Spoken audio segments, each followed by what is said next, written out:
Hello, and welcome to The Content Bite, a podcast for freelancers who use their words to make money. I'm Rachel Smith, a freelance journalist, copywriter, and content producer. I'm also the founder of Rachel's List, a jobs board and community for Australian writers and other creatives. And I'm Lynne Testoni. I'm a journalist and content writer as well. Rachel and I are your weekly co-hosts, and every week we bring you all kinds of tips, tricks, and some fabulous guests to help you make the most of your freelance business. I used spreadsheets for 15 years. Oh my God, did you? I know. But as my business grew, I grew out of the spreadsheets. Yes. And it got harder to sort of keep on top of all my invoicing and quoting and things like that. And Rounded was the accounting software that finally converted me. And it helped simplify my taxes and also just let me take ownership of what goes on in my freelance business. And I love that I've got visibility over my finances, so I can see what's happening with my cash flow and all the other insights that are on the dashboard. I know, the dashboard is so cool. I love a good pie chart, and I love the whole thing because it makes it so much easier to work it out. Yeah. And don't forget, if you're a gold member of Rachel's List, you can save 20% on any annual Rounded plan, even if you're an existing customer. So see the show notes for details.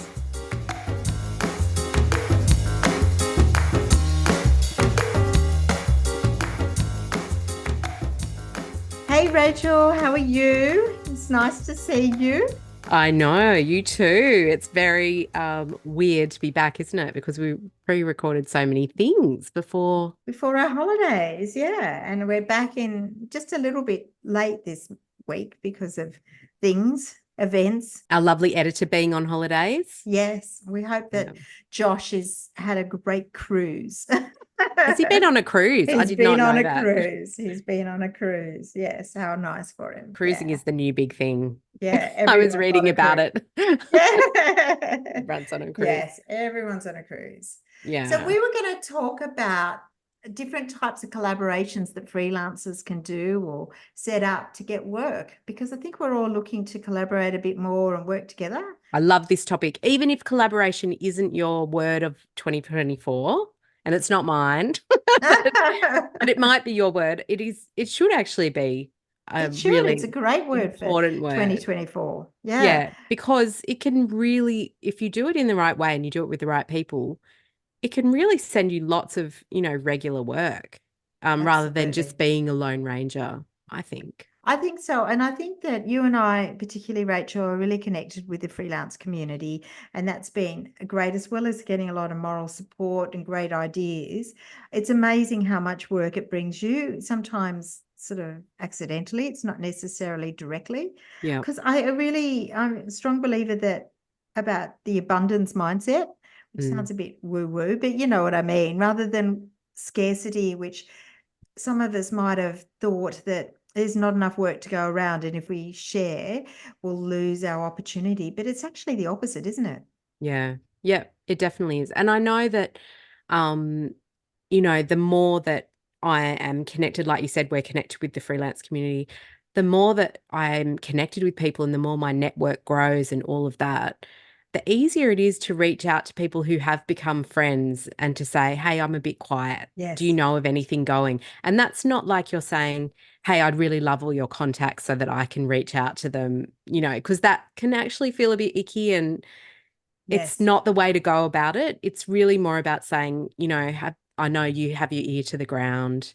Have you heard of anything going that might be good for me? Or, is there anything that you can't do that you were going to pass on anyway? It's a different way of approaching it, but I really think it could just be so powerful. I've gotten so much work, when I've been in a vulnerable position and I've reached out to people, and it works both ways. I help people as well. So absolutely, I do too. And I think that giving people work, and sometimes I've had to turn down work for reasons like, one of my biggest clients, which I've talked about, is CSR.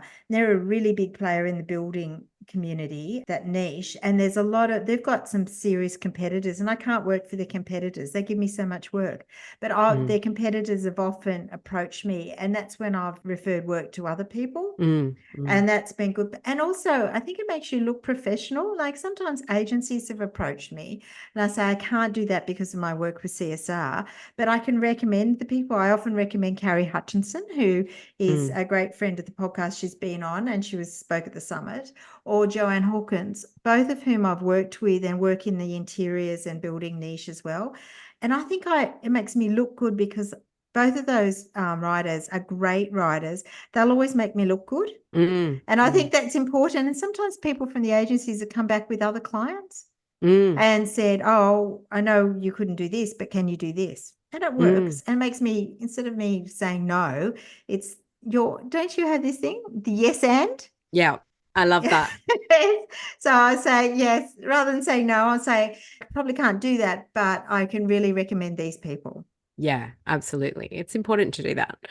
I know that also this is just sort of a bit of a segue, but if you are really clear about, the types of work that you do and the types of niches that you operate in and that sort of thing on your website, people start to get to know that about you. And I saw something really interesting on LinkedIn recently, and it was this woman who said, I think that, she was talking about our marketing as freelancers and how we think we're marketing to our ideal clients, but actually we're marketing to our peers and to our networks. And it's all of those people. It starts to become like a little earworm almost, Rachel does lifestyle and business and personal finance, and she does a little bit of, this and that. And Lynne does, kind of construction clients and all of that. And so they think of you automatically. I know that there are people I automatically think of when things come across my path that I'm not right for. And this actually happened the other day.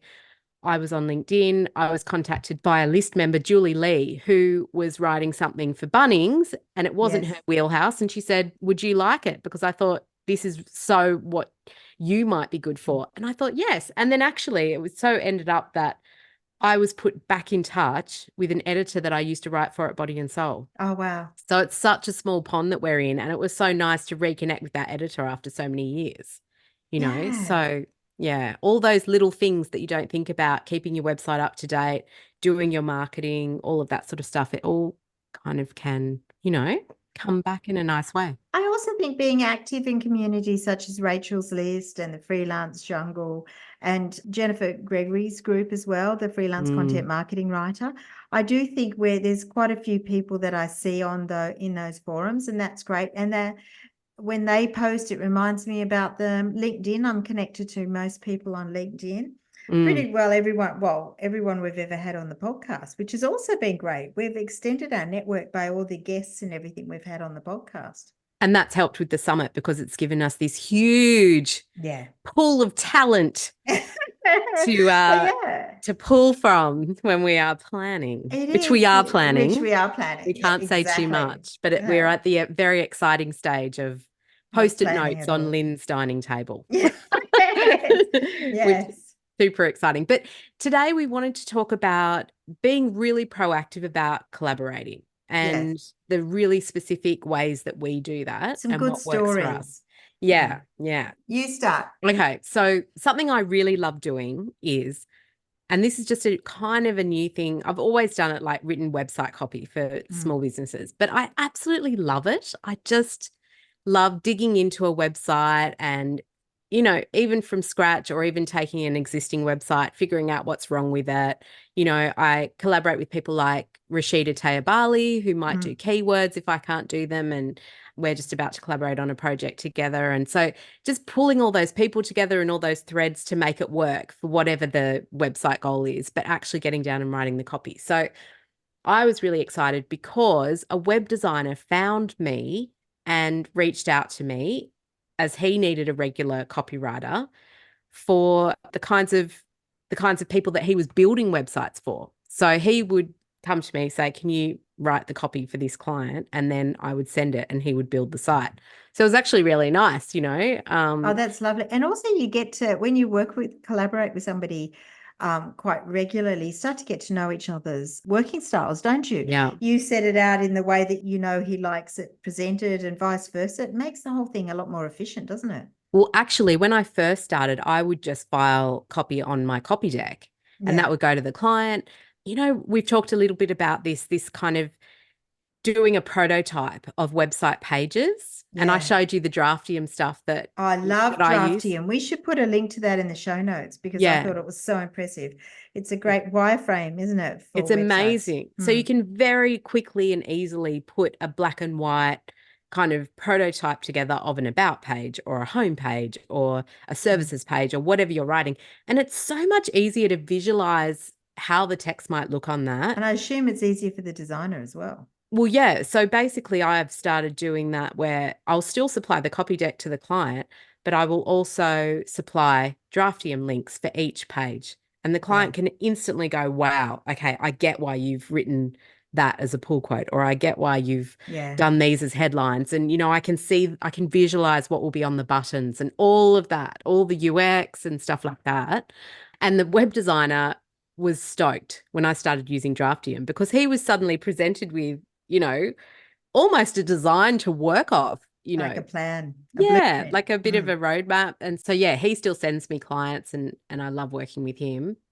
But with my little tip, if you are going to work with someone like that or someone approaches you, often they'll say, look, I'm going to take a cut of this job. And you would negotiate back and forth about what you feel is fair. Yeah. And that ranges between 10 to 25% or something like that. But I always negotiate that just on the first job because often these jobs, can go on and that person needs blog posts or they need newsletters and they need, a lead magnet. And so that client should, I think, become yours after that first project. Yeah. Yeah. It's more a spotter's fee.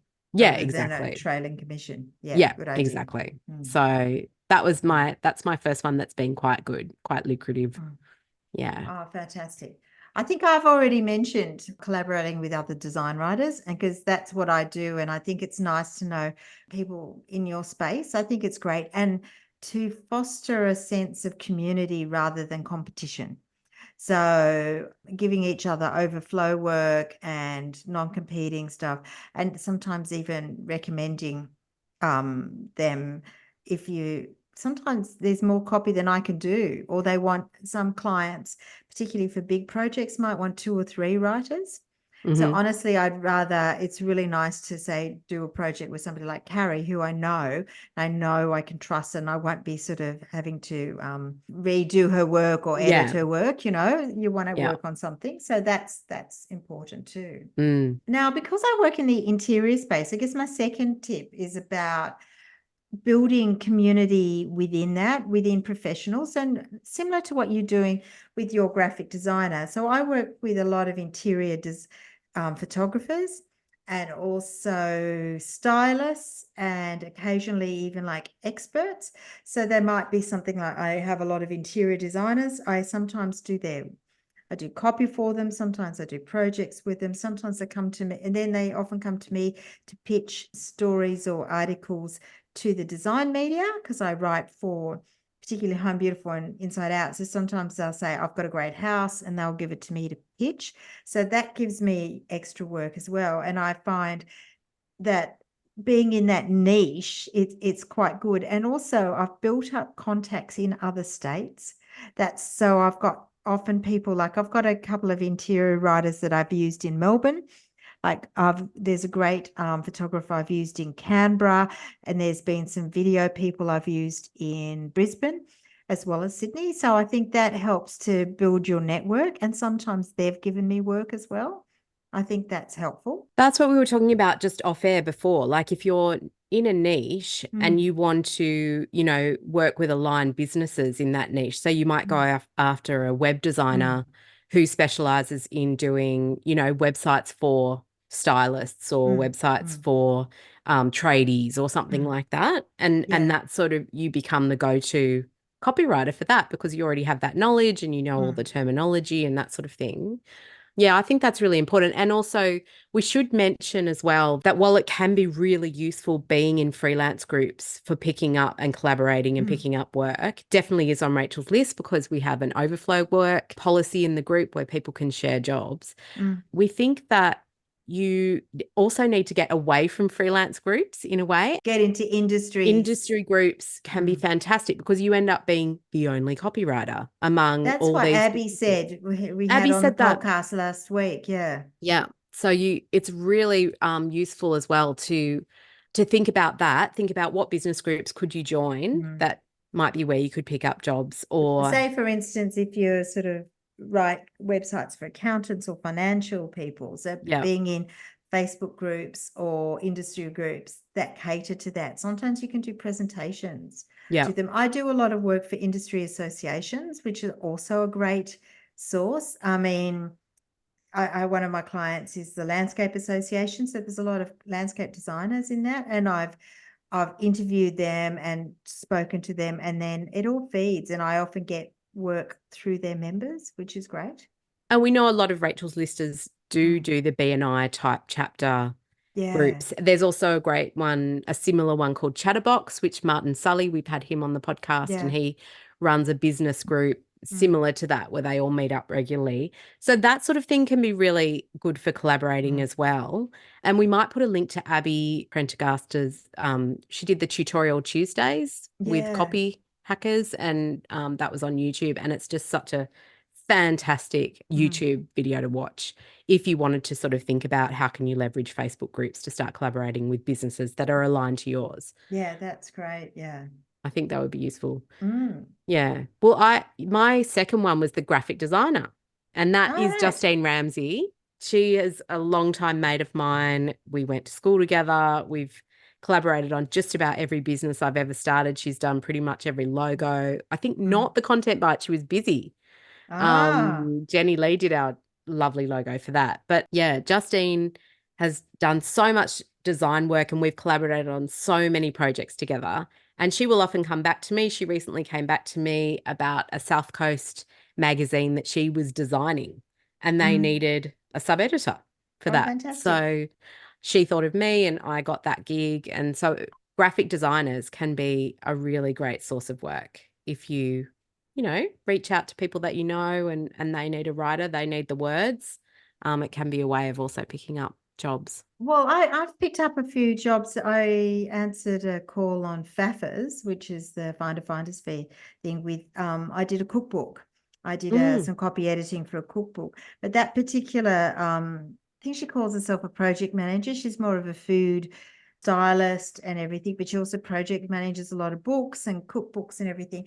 Not only did I work with that, but she gets lots of work, and I'm editing a self-help book by one of her clients who'd done a cookbook, and she mm, recommended me for that and put me in touch, and that's been really helpful. So she's more of a project manager, and I think that's quite good. There's a graphic designer I've worked with that's similar. mm, I've done some really interesting things with him, and I think that's been great because he's exposed me to clients I normally would not have met. He's come from a really large agency background, so he's used mm, different people. We set up his own business now, but mm, that's been really helpful too, because there's the sort of clients I may not have come in contact with before. mm. Yeah, absolutely. I'm often saying to clients, this lead magnet would be, it needs a professional, Mm. look. It needs, and Yeah, it's something that, yes, you could do it in Canva, but you really need a designer to bring yeah. this to life. And so often I am calling on Justine and other designers to do Mm. those jobs. And I think if you reach out to graphic designers, you might find that that kind of work can flow back and forth. Yeah. So, And also it makes the projects really more efficient because they understand the way you work, you understand them. You often work on similar platforms. They know what platforms you might have access to, whether it's Adobe or something like Draftium. So it often establishes things. Like I've done things with Josh, who's our editor on this podcast, because I had to do a podcast, and obviously I wanted to use a good editor, and because I worked with Josh, it was mm, a no-brainer to choose him for yes, that. Yeah. exactly. Yeah. And I knew how we worked with on the podcast this way, and I could set up a very similar flow of work, which made it a lot less stressful to do a new podcast project. That's the thing of getting back to, people start to Mm. know you for that one thing. I mean, we've passed Josh on to quite a few people, I think. The Rom-Com Pod with Claire Fletcher and Karina May. Yes, yeah. And also, I think he might have done Brooke McCarthy's All podcast. right. Okay. Fantastic. Yeah. So Yeah. we've all, yeah, because we know Josh and he knows us, and yeah, it's been great. Have you got a third one? Well, the other thing is actually, because I'm in this niche, is actually doing collaborations or actually coordinating collaborations between my clients. Oh, okay. And that's been helpful, that sometimes some of my clients want somebody in that niche in a non-competing business. So it's been, sometimes I've done photo shoots where I might have done 2 or 3 clients. So I might get, I do a lot of stuff for designer rugs. So I might get some shots or some rugs from them and collaborate with the people that do the timbers and doors that I work for. So it all works together. Basically, everyone can share the cost of something like a big photo shoot or a big project, maybe an event or something. And it also doubles the reach. Because you've got the you've got the mailing list of the rug company and the mailing list of the timber company, and then sometimes a paint company. There's so many different options within that space. And also I do find that the marketing managers go from one to the other all the time. So when they go to, then they remember me, and we still cool. I end up picking up extra clients, and that helps. They like the fact that I know of somebody and I can get great assets from somebody within the niche. Really quickly too. Mm. Yeah. Well, getting back to the Facebook groups, we Yeah. talked about, going into business groups that are aligned with your niche, but getting back to if you can get into private Facebook groups that are small and really kind of at your level, Targeted. targeted, like copywriters that are all at a similar level. And sometimes the work shared in those groups can be really, really great to get, and you can jump on stuff really quickly. We did a whole podcast episode on this. I can't remember a while ago how far back it was, but we'll dig it out because it was a long time ago. it was. But I've collaborated with various copywriters in private Facebook groups, just small ones, and that subcontracting relationship can continue on once you sort of build that first bit of trust and you've done the first project and done it well and that sort of thing. So that can roll on.